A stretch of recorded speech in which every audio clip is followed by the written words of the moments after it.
Hello, I'm Dr. Marianne Teitelbaum, and today we're going to talk about calcium. An estimated 43% of American adult men and women take calcium supplements, according to the National Institutes of Health. Now, when someone thinks about their bone health, or maybe they've been told they have the beginnings of osteoporosis, which is called osteopenia, or maybe they actually have full-blown osteoporosis, the first thing most people think of is to take a calcium supplement. But please, don't rush out and take calcium without understanding everything you need to know about the types of calcium to take, the best way to take it, and how to balance it against magnesium. This is important because after analyzing 10 years of medical tests on more than 2,700 people in a federally funded heart disease study, researchers at Johns Hopkins Medicine and elsewhere conclude that, quote, taking calcium in the form of supplements may raise the risk of plaque buildup in the arteries and heart damage, although a diet high in calcium-rich foods appears to be protective, unquote. So what the study showed was that people who took calcium supplements had calcium plaque deposits in their arteries, while those who ingested even very high doses of calcium in their diets showed no such effects.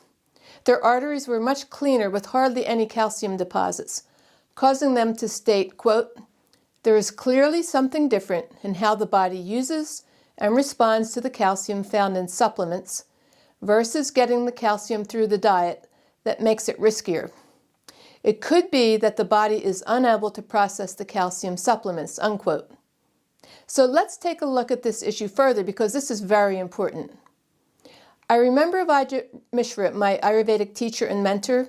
He leaned over to me one day when we were seeing patients together and he said, you know, when I feel the pulse of someone taking a calcium supplement, it feels like it's just sitting in the arteries, clogging them, and not really absorbing into the bone. And the ancient doctors of India over 3,000 years ago wrote in their textbooks that a calcium supplement should have certain properties. First, it must be found in nature, like in the ocean, alive and filled with the pranic energy. Nowadays, the calcium supplements are made in a lab, devoid of nature's healing energy. Therefore, in Ayurveda, we search the ocean for pearls, red coral, white coral, snail shells, in order to meet this first requirement. The second requirement was that once collected, these various types of shells and coral needed to be incinerated for several months, repeatedly burnt into an ash. And each time they burn it, the molecule will become smaller and smaller until finally it became what is called a nanoparticle, a microscopic molecule that's so small it can now easily be absorbed out of the bloodstream and into the bones and teeth.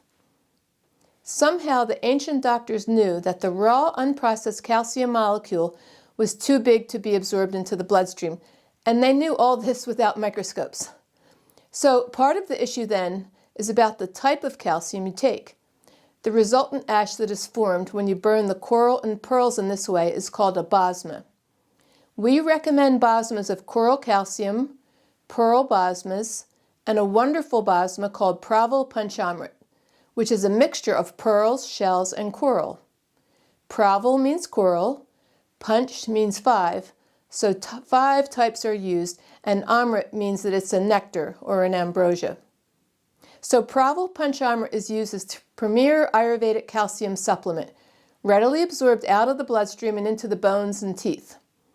It's also used for other ailments besides bone health, like alkalinizing the blood and the urine. And since it's so cooling, it's used in cancer where the inside of the cell is acidic and hot. The nanoparticle of the cooling coral calcium can go deep into the inside of the cell to alkalinize it and cool it down, which will prevent the growth of cancer. The Ayurvedic texts refer to more than 20 sources of calcium, but coral calcium is considered to be the best. And Vijay Mishra's family lineage processed the coral calcium under the moonlight with rose water for 11 nights to infuse the calcium with even more soma, which is nature's cooling energy. But in addition to taking the proper calcium, you have to be able to digest and assimilate it. This is why we pay lots of attention to the friendly bacteria in the gut, which are responsible for its digestion and absorption. And you must also look at vitamin K2, magnesium, and vitamin D, all of which help the absorption and assimilation of calcium into our cells. Now, vitamin K2 directs the majority of the calcium we take into our bones and our teeth. We definitely don't want it to roam and get deposited in the joints, which could cause arthritis, or we don't want it calcifying our organs or glands or arteries. The problem is that our diet provides very little vitamin K2, which could result in older people suffering from calcification of their brain, joints, glands, heart valves, and arteries. It's basically found in fatty animal products. So nowadays, people are following low-fat diets to improve their heart health and cholesterol levels, when ironically, this leads to low levels of vitamin K2. It is, however, found in full-fat dairy products, which is why we always recommend ghee and boiled full-fat milk, neither of which will clog the arteries. In fact, ghee has one of the highest amounts of vitamin K2 than any food, even 3 times more than butter and 20 times more than whole milk. And one very important fact about vitamin K2.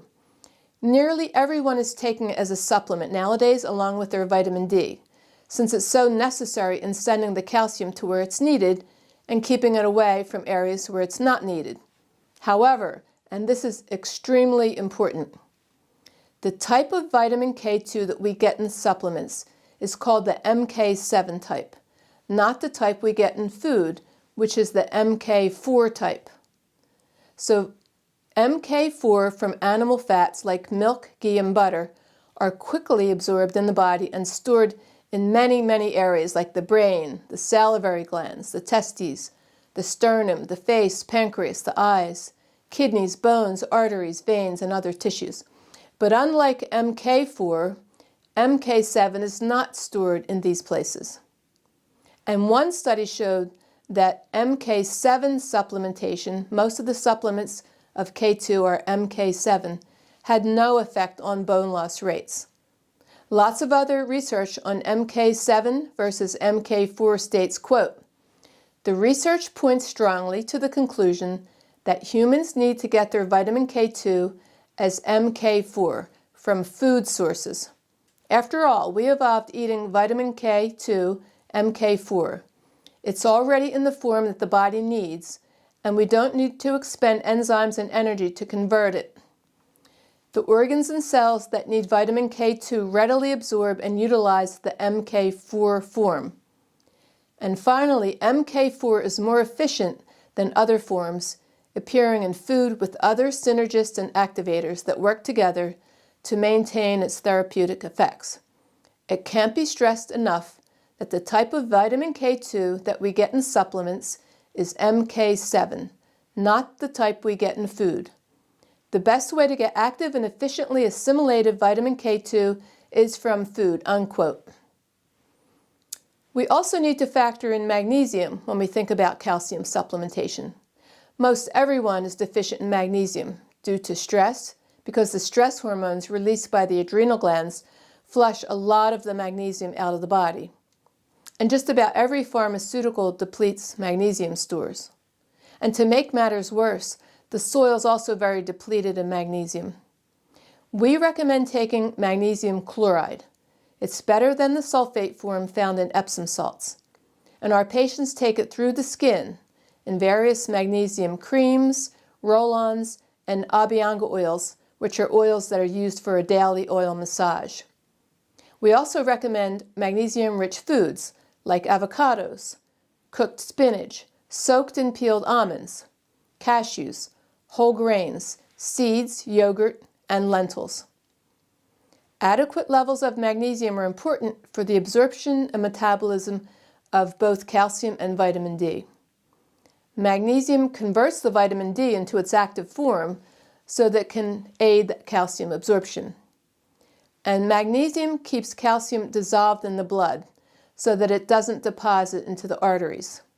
Now, the average American diet contains high calcium, low magnesium.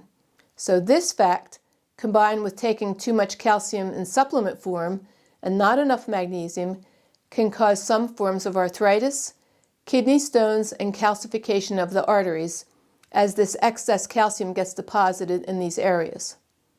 So the ratio of calcium to magnesium should be anywhere from 2:1 to 1:1. Most people don't get their minimum requirement of magnesium, which causes a high calcium, low magnesium ratio of 4 or even 5:1. So you can see then how important it is to use your transdermal magnesium products if you want to take a calcium supplement, and use good dairy products such as boiled whole milk, yogurt, and soft curd cheeses. But you must balance out all this calcium with magnesium to keep this correct ratio of calcium to magnesium. Now, vitamin D aids in the absorption of calcium, and it's best obtained through the sunlight. The sun's ultraviolet B light hits your skin, turns the cholesterol in your skin into vitamin D3, which has to be then processed by your liver and kidneys into the active form of vitamin D so that your body can use it. So this means that you have to get outside, exposing as much skin as you can to the sunlight, without burning it, of course, and keep your liver and kidneys in good working order. Now, during the winter months, when you can't expose your skin to the sun, we offer our patients a transdermal version of vitamin D. And if you can't bring up your vitamin D enough through the skin, take it orally, but don't overdose. Some doctors are recommending extremely high doses, which could overwhelm your liver as it tries to convert all the vitamin D flooding into the bloodstream at once, which would never occur at such high doses naturally from the sunlight. It's best to keep your dose around 3,000 to 5,000 units a day, as opposed to taking 50,000 units once a week, which is what's been recommended lately. So you can see it's not as easy as just taking a calcium supplement. You need to educate yourself on the best sources of calcium found in food and supplements, but also how to digest and assimilate the calcium so that it doesn't get deposited into places you don't want it to go, like your arteries and your joints. And it's good to understand how vitamin K2, magnesium, and vitamin D all play a role in the assimilation of calcium into the body. I hope you found this information valuable as you search for ways to keep your teeth and bones strong into old age. Thank you.